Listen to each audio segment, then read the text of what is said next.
Hello friends, నమస్తే అండి. Welcome back to Valli gardening blogs. Friends అందరూ బాగున్నారు కదండి. నేను బాగున్నాను, మీరు కూడా బాగున్నారని అయితే తలుస్తున్నాను. ఫ్రెండ్స్, మనకి ఈరోజు వీడియో ఏంటంటే నేను ఒక మంచి ఫెర్టిలైజర్ అయితే మీకు చెప్పబోతున్నానండి. ఇదైతే ఫుల్ ఎన్పికే ఫెర్టిలైజర్. గులాబీలు మందారాలు చక్కగా విరపూయడానికి అయితే చాలా బాగా పనిచేస్తుంది. ఒక గులాబీలు మందారాలే కాదండి, అన్ని రకాల పూల మొక్కలు, పళ్ళ మొక్కలు, వెజిటేబుల్స్ అన్నిటికీ కూడా ఇచ్చుకోవచ్చండి. అదే కాకుండా మందారాలు, గులాబీల్లో కూడా మనకి మొగ్గలు రాలిపోతూ ఉంటాయి. అది కాల్షియం లోపం వల్ల అయితే జరుగుతుంది. ఈ ఫెర్టిలైజర్, నేను చెప్పబోయే ఈ ఫెర్టిలైజర్ ఇవ్వడం వల్ల అది కూడా మనం నివారించవచ్చండి. ఇదైతే చెప్పాలంటే ఆల్ ఇన్ వన్ ఫెర్టిలైజర్ అని అయితే మనం చెప్పొచ్చు. అయితే వీడియోలోకి వెళ్ళే ముందు అయితే చిన్న రిక్వెస్ట్ అండి. నా ఛానల్ ఫస్ట్ టైం చూస్తున్న వాళ్ళైతే లైక్ చేయండి, సబ్స్క్రైబ్ చేయండి. పక్కనే ఉన్న బెల్ ఐకాన్ క్లిక్ చేస్తే నేను వీడియో పెట్టగానే మీకు నోటిఫికేషన్ వస్తుంది. ఇంకా ముందు ముందు వీడియోలన్నీ కూడా మిస్ చేయకుండా చూడొచ్చండి. ఇప్పుడైతే మనం వీడియోలోకి అయితే వెళ్ళిపోదాము. ఇంకొక విషయం అండి, ఇలా టెర్రస్ మీద పెంచుకునే మొక్కలకైతే రెగ్యులర్గా వీక్లీ అయితే మార్చి ఏదో ఒకటి ఫెర్టిలైజర్ ఇవ్వాలండి. భూమి మీద పెరిగే మొక్కలకైతే భూమిలో ఉండే పోషకాలు అయితే సరిపోతాయండి, భూమి తల్లి బలం అందుతుంది. కానీ ఇలా టెర్రస్ మీద పెరిగే మొక్కలకైతే మనం ఇలా పైనుంచి ఫెర్టిలైజర్స్ ఇవ్వాలండి. ఇప్పుడే మొక్క అయితే బలంగా ఏపుగా అయితే ఎదుగుతుంది. అయితే ఇప్పుడు ఫస్ట్ అయితే ఫెర్టిలైజర్లోకి వచ్చేద్దాం. ఫస్ట్ మెథడ్ ఇక్కడ నేను మీకు చూపిస్తుంది సోయా చంక్స్ అండి. ఈ సోయా చంక్స్లో ఫుల్ నైట్రోజన్ ఉంటుంది, అదే రకంగా కాల్షియం, ఐరన్ కూడా ఉంటుంది. ఇది మొక్కకి చాలా బాగా ఉపయోగపడుతుందండి. దీంతో అనేక రకాల ప్రయోజనాలు ఉన్నాయి. ఫస్ట్ నేనైతే ఈ సోయా చంక్స్ తీసుకుని ఇలా పౌడర్ అయితే చేసేసుకున్నానండి. ఇలా పౌడర్ అయితే చేసేసుకుని అయితే ఒక ప్లేట్లోకి అయితే తీసుకున్నాను. ఈ సోయా చంక్స్ అనేవి, ఈ సోయా అనేది మనం ఫుడ్లో అయితే ఫుల్ ప్రోటీన్ ఫుడ్ అండి. కానీ ఈ మొక్కల విషయానికి వస్తే ఎదిగే మొక్కలకి అన్నిటికీ కూడా ఈ సోయా ఇచ్చుకోవచ్చు. అది ఎలా ఇవ్వాలనేది అయితే చెప్తాను. నెక్స్ట్ ఇక్కడ మీకు కనిపిస్తుంది ఆవాలు. ఈ ఆవాలు కూడా ఇలా ఒక కప్ తీసుకుని అయితే నేనైతే మిక్సీ చేసేసానండి. మిక్సీ పట్టినప్పుడు కూడా కాస్త పల్స్ ఇచ్చుకుని ఆపి చేయండి. ఇప్పుడు మెత్తగా అయిపోకుండా అది ఆయిల్ అది ప్రొడ్యూస్ అవ్వకుండా ఉంటుంది. ఈ ఆవాల్లో కూడా ఎన్పికే ఉంటుందండి, అంటే దీంట్లో ఫాస్ఫరస్ ఎక్కువ ఉంటుంది నైట్రోజన్, కాల్షియం కన్నా. ఒక్కొక్క దాంట్లో ఒక్కొక్క పోషకం అనేది అధికంగా ఉంటుంది. ఇది థర్డ్ నేను చూపించింది ఏంటంటే చాక్పీస్ పౌడర్ అండి. అంటే కాల్షియం ఏదైనా సరే పండు మనకి మొగ్గాలి అంటే అదంతా కాయలు అవి నిలబడాలి, మొగ్గలు రాలకుండా ఉండాలంటే కాల్షియం తప్పనిసరిగా ఉపయోగించాలి. ఈ కాల్షియం అనేది చాక్ పీసెస్లో అయితే తీసుకోవచ్చు. ఎగ్ తినేవారైతే ఎగ్ షెల్ పౌడర్ కూడా వాడుకోవచ్చండి. ఇప్పుడు నేను ఈ మూడింటిని అయితే సంపాలలో తీసుకుని ఇలా ఒక ప్లేట్లోకి అయితే తీసుకున్నానండి. ఈ మూడింటిని కూడా బాగా ఒక స్పూన్తో అయితే కలుపుతున్నాను. ఈ మూడిట్లో 3 రకాలు అధికంగా ఉంటాయండి. ఫస్ట్ మనకి ఇలా ఆవాల్లో తీసుకుంటే ఫాస్ఫరస్ ఎక్కువ ఉంది.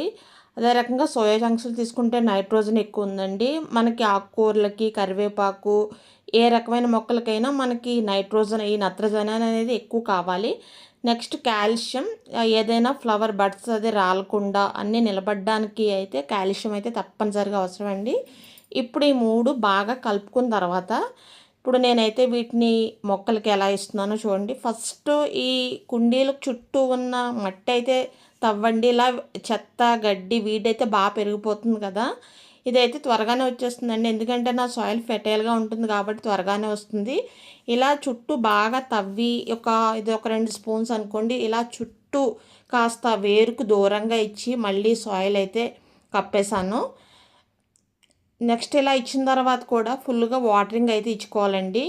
ఆ వాటరింగ్ ఇచ్చుకున్నప్పుడు కూడా కొంచెం జాగ్రత్తలు తీసుకోవాలి. మరీ ఓవర్ వాటరింగ్ అయితే ఇవ్వకండి. కరెక్ట్గా కుండీల డ్రైనేజ్ హోల్స్ నుంచి అయితే రాకుండా అయితే ఈ వాటరింగ్ అయితే ఇచ్చుకోండి. నెక్స్ట్ నేను ఇక్కడ అన్ని రకాల మొక్కలకి ఇస్తున్నానండి. గులాబీలు, మందారాలు, మల్లెలు అన్నిటికీ ఇస్తున్నాను. పళ్ళ మొక్కలు కూడా ఇస్తున్నానండి. మీరు ఈరోజు ఇది ఇస్తే నెక్స్ట్ వీక్ అయితే ఇంకోటి ఇవ్వండి. ఇలా ఏ ఫెర్టిలైజర్ ఇస్తున్నారనేది కూడా రాసుకోండి, ఎందుకంటే ఫెర్టిలైజర్ ఓవర్ అయినా కూడా ప్రమాదమే. నెక్స్ట్ ఇక్కడ సెకండ్ మెథడ్ చూపిస్తున్నానండి. ఇక్కడ సోయా చంక్స్ అనేవి చూస్తున్నారు కదా, ఈ vegetable soya chunks hot water తీసుకుని దాంట్లో అయితే ఒక 2 hours అయితే నానబెట్టుకున్నానండి. ఇలా నానబెట్టుకున్న తర్వాత వీటిని అయితే ఇలా పిండేసాను. అంటే ఇప్పుడు మనకు కావాల్సింది ఈ సోయా చంక్స్ కాదు, ఈ సోయా బాల్స్ కాకుండా వాటర్ అయితే తీసుకుంటామండి. నేనైతే ఫుల్గా బాగా స్క్వీజ్ చేసేసాను. ఇప్పుడు ఇందాక చెప్పుకున్నాం కదండి, ఇవి అయితే చిన్న చిన్న ఆకుకూరలకి, పాదులకి, మనం నార్లు వేసుకుంటాం కదా, వాటికి కూడా చక్కగా ఉపయోగపడుతుందని అయితే చెప్పాం కదండి. ఆల్రెడీ అయితే నేను నార్లు వేసాను, చూపించాను. మళ్ళీ అయితే వేసానండి. వీక్లీ అయితే వేస్తున్నాను. ఎందుకంటే ఒకసారి ఒక క్రాప్ అయిపోయిన తర్వాత మళ్ళీ ఇంకోసారి కోసుకోవడానికి ఇంకో క్రాప్ అయితే రెడీగా ఉంటుందని అయితే నేను పైన అయితే వేసాను. ఇలా ఈ సోయా జంక్స్ తీసుకుని అయితే ఇలా ఫిల్టర్ అయితే చేసుకుంటున్నానండి. మీరు ఫిల్టర్ చేసుకుని ఆ చికెన్తో అయితే చేసుకోవచ్చు. నేను ఇలా ఫిల్టర్ చేసుకుని దీనికైతే కాస్త వాటర్ అయితే కలుపుకుని మనం ఆకుకూరలకి, వెజిటేబుల్స్కి, అన్ని రకాల మొక్కలకి ఇచ్చుకుంటే మంచి గ్రోత్ బాగుంటుందండి. దీంట్లో అయితే ఫుల్ నైట్రోజన్ ఉంటుందని చెప్పుకున్నాం కదా, దీన్ని ఇలా స్క్వీజ్ చేసేసాను. ఇంకొక చిన్న విషయం అండి, ఈ సోయా మిల్ మేకర్ అనేది నేను వేడి నీళ్ళలో వేసుకుని 2 గంటలు మాత్రమే నానబెట్టుకున్నానండి. ఈ 2 గంటల తర్వాత చల్లారిన తర్వాత ఇక్కడ వీడియోలో చూపిస్తున్నట్టయితే ఇలా సోయా మిల్ మేకర్ అంతా ఇలా పిండేసాను, ఫిల్టర్ చేసుకుని ఇలా పిండేసాను. మీరైతే 3 గంటలు కూడా నానబెట్టుకోవచ్చండి. ఒక కప్పు సోయా చంక్స్లో ములిగిలా వేడి నీళ్ళు పోసుకుని ఒక 3 అవర్స్ అలా వదిలేస్తే ఆ సోయాలో ఉన్న సారం అంతా కూడా వాటర్లోకి వస్తుందండి. దానిలో ఉన్న పోషకాలన్నీ మనకి వాటర్లోకి వస్తాయి. అప్పుడు మనం ఈ చల్లారిన తర్వాత అయితే మనం రేషియో ఎలా కలుపుకోవాలనేది అయితే చెప్తాను. ఇక్కడ నాకు ఒక వంతు ఫెర్టిలైజర్ అనేది వస్తే నేనైతే 2 వంతులు నీళ్ళు అయితే కలిపానండి. ఇలా కలుపుకుని నేను చెప్పాను కదా, చిన్న చిన్న పాదులకి, నార్లకి, తోటకూరకి, ఆకుకూరలు అన్నిటికీ కూడా ఇచ్చుకోవచ్చండి. ఇక్కడైతే నాకు కొన్ని మొక్కలకైతే వేసవికాలంలో ఆకులు అది రాలిపోయినాయి, అటువంటి మొక్కలు కూడా ఇస్తున్నానండి. ఇలా ఈ సోయా వాటర్ని మొక్కలకి వేయడంతో పాటు చక్కగా స్ప్రే కూడా చేసుకోవచ్చండి. ఒక వంతు సోయా వాటర్కి 3 వంతుల నార్మల్ వాటర్ కలిపి 1:3 రేషియోలో అన్ని మొక్కలకి చక్కగా స్ప్రే చేయొచ్చండి.